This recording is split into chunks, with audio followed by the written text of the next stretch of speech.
Nagbasura sa disqualification case laban sa Bagong Henerasyon Party List. Patunay umano ng pagiging patas at tapat sa rule of law.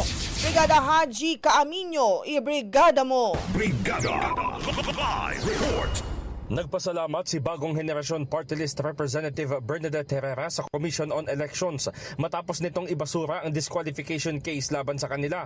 Ayon kay Herrera, kinikilala nila ang napakabigat na papel na ginagampanan ng COMELEC upang protektahan ang pagiging sagrado ng halalan. Ang pangyayari ay patunay anya ng matatag na democratic institutions kung saan maaari itong questionin ngunit nananatiling patas at tapat sa rule of law. Binigyang diin din ni Herrera na hindi nila minamaliit ang responsibilidad na iniatang sa kanila at itinuturing na karangalan at tungkulin. Dagdag pa ng kongresista, papasok sila sa kongreso ng may kababaang loob at handa na muling maglingkod. Mababatid na nakakuha ng 319,803 votes ang Bagong Henerasyon Party List sa katatapos sa 2025 midterm elections. Batay sa desisyon ng COMELEC First Division, nabigo umano ang petitioner na mag-comply sa mandatory requirement sa paghahain ng mga petisyon.